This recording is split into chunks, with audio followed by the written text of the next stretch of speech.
In this episode, we are discussing festive season, which is already upon us. So, for some businesses, this is the period where they make a lot of money in a short space of time. So, the question we are discussing is how do you leverage that? And also, how do you manage this whole situation? Welcome, Anton. Thanks. Yes, it is upon us already. In fact, I noticed Christmas decorations in store probably about the middle of October. We hadn't even finished Halloween and there was already Christmas. And you know what you must do when you see Christmas decorations in store that early? You must go around wishing all the managers and the till keepers and stuff Merry Christmas.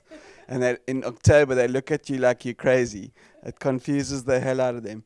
But I digress. I think that there's a real opportunity for a lot of well-positioned businesses to make a lot of money and a lot of revenue in a very short space of time over the festive season. Particularly sectors like tourism and hospitality are the obvious ones. We get an influx of visitors from around the country as well as from overseas over December, January, February. There's opportunity to make money there. But not only that, transport, there's a whole host of businesses that are quite busy, B&Bs, etc. But how do you manage how do you maximize the opportunity is the question. And I think it comes down to planning. We've spoken before that I'm not a big death by planning kind of guy. I'm more operational. But that said, what we've realized over the years of working in and growing small businesses is that any business to be successful needs a basic plan. But more importantly, they need access to the resources to allow them to execute that plan.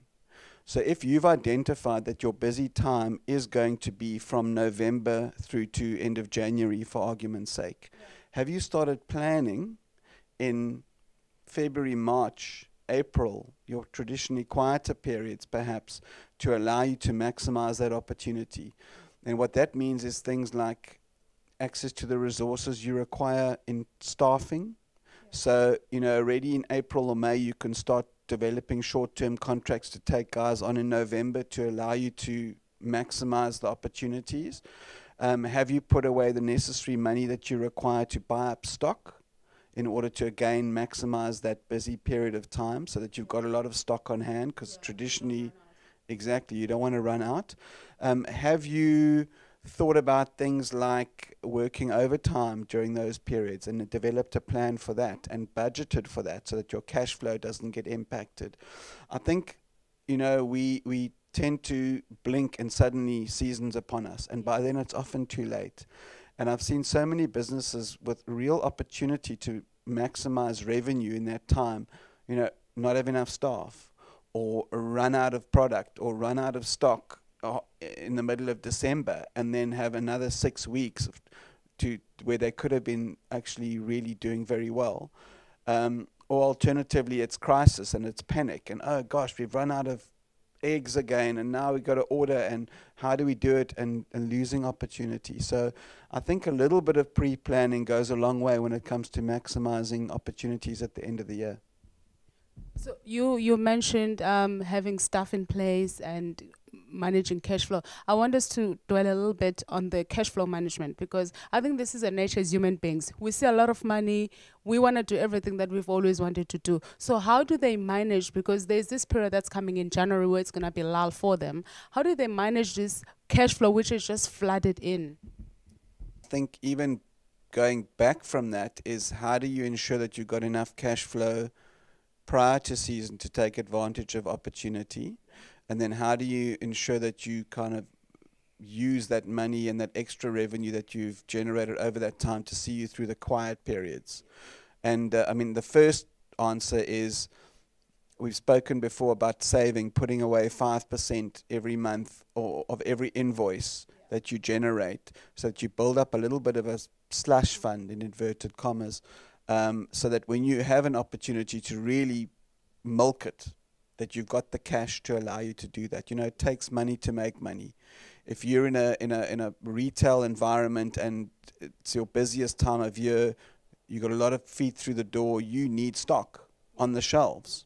So you need money to buy that stock on the shelves, or alternatively, you need to have negotiated with your suppliers that they're going to release the stock, and you can make the most of season and pay them at a later stage. And then in terms of extra revenues that you generate, I would certainly look at things like putting it into some kind of an annuities-based investment and being a bit wise with your extra money. It's very tempting to kind of come out of season and then you've worked so hard and you're tired, so you treat yourself to that overseas holiday that you've been dreaming about, and then February hits and reality hits, and you're back where you started, and it's a long cold winter. So certainly squirreling away a little bit of money that you do manage to make overseas in order to allow you to see it through the quiet periods is a wise choice and a good investment in your business. So in conclusion, it all boils down to planning. So you have to have systems in place. You have to have a concrete plan in terms of where you want to see your business. Before these things happen, for example, the flooding of the cash flow, which you didn't have in the previous months. So can you talk a little bit about that as we close? Sure. I mean, I think all of us as entrepreneurs know, certainly after we've been in business for a year, 2 years, maybe 3 years, we can identify our peaks and troughs. We can identify when we're really busy and when we're going to be quiet with pretty accurate, with pretty high sense of accuracy. Not totally. I mean, unexpected things happen. I had a client recently who got their biggest order in winter, which was completely against the grain, but it happens. However, for the most part, you can be quite accurate in terms of your peaks and troughs and when you really are busy, when you're quiet, and so on. And by planning and just sitting at the beginning of each year and going, right, what am I expecting at those times? Have I done my forecasts?